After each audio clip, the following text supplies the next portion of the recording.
Teman-teman, selamat pagi semuanya ya. Untuk hari ini sesuai dengan jadwal kita belajar tentang asuhan kebidanan pada ibu hamil ya.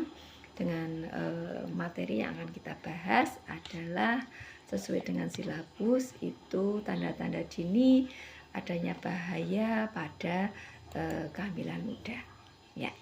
Apa sih tanda-tanda kehamilan ini? Adalah tanda ya, atau tanda yang mengidentifikasi adanya bahaya ya, bahaya yang dapat terjadi ini baik selama dalam kehamilan maupun periode antenatal. Nah,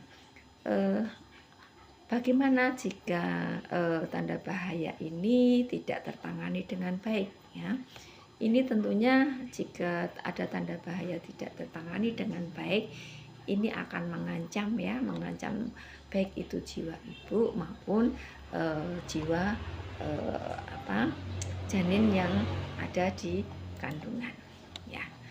Jadi ada berapa macam sih tanda-tanda bahaya muda di sini ya, bahaya kehamilan muda. Yang pertama adalah perdarahan pervaginam. Yang kedua itu adanya hiperemesis gravidarum, dan yang ketiga adalah nyeri perut bagian bawah. Ya. Untuk macam-macam tanda bahaya pada kehamilan ini tadi adalah perdarahan pervaginam. Nah, perdarahan pervaginam di sini dibagi menjadi 3. Yang pertama adalah abortus ya. Yang kedua adalah kehamilan ektopik, dan yang ketiga adalah mola hidatidosa atau biasa disebut hamil anggur ya. Nah, abortus itu apa pengertiannya ya? Abortus adalah kehamilan atau konsepsi yang umur kehamilannya biasanya terjadi adalah kurang dari 20 minggu, dan berat badan bayi atau janinnya itu kurang dari 500 gram ya. Untuk mendiagnosis bahwa itu adalah abortus, ini ada beberapa tanda ya, ada 6 tanda. Yang pertama adalah adanya perdarahan ya. Nah, di perdarahan di sini bisa jumlahnya itu sedikit, mulai dari flek-flek ataupun sampai dengan perdarahan yang banyak ya. Yang kedua adalah adanya nyeri perut ya. Nyeri perut yang di situ tidak ada faktor penyebabnya, tiba-tiba merasakan nyeri atau mules ya. Kemudian tanda yang ketiga adalah mengeluarkan sebagian hasil konsepsi ataupun bisa seluruhnya ya, hasil konsepsi itu. Kemudian dari hasil pemeriksaan dalam ini ditemukan atau didapatkan serviks itu bisa membuka maupun belum membuka atau masih menutup ya. Kemudian untuk pemeriksaan Leopard ya, ini akan didapatkan TFU itu tidak sesuai umur kehamilan, atau TFU lebih kecil dari umur kehamilan ya. Dengan apa sih kita bisa menegakkan diagnosa bahwa ini hamil? Yaitu dengan pemeriksaan penunjang. Apa pemeriksaan penunjang yang bisa menegakkan abortus? Yaitu pemeriksaan ultrasonografi atau disebut USG gitu ya. Nah, macam-macam abortus di sini ada 4 ya. Apa saja? Yang pertama adalah abortus spontan. Abortus spontan ini terjadi secara alami ya. Jadi tanpa ada intervensi atau tindakan dari luar ya.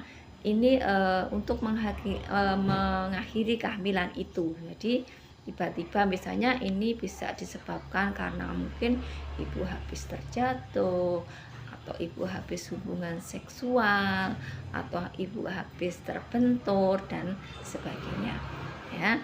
Kemudian yang kedua adalah abortus buatan, ya. Abortus buatan ini memang disengaja, ya. Ini terjadi akibat adanya intervensi atau tindakan dari luar. Nah, tujuannya apa? Tujuannya adalah untuk mengakhiri, ya, proses kehamilan. Nah, di sini biasanya terjadi misalnya ada pasangan yang itu memang tidak menghendaki kehamilan itu, tuh ya. Yang ketiga adalah abortus infeksius. Nah, abortus infeksius ini disebabkan karena adanya komplikasi, yaitu adanya infeksi, sehingga kehamilan ini untuk segera diakhiri karena dikhawatirkan bahwa abortus infeksius ini bisa membahayakan baik itu ibu maupun janin yang ada di kandungannya, ya. Yang keempat adalah abortus atau misabortion, ya. Ini adalah perdarahan di mana disertai dengan retensi atau kehamilan itu tertahan, ya. Tapi sudah mati kehamilan itu, dan biasanya terjadi hingga 8 minggu kehamilan itu, ya, atau bahkan lebih. Nah, untuk penanganannya apa untuk misabortion di sini adalah dengan tindakan dilatasi, ya.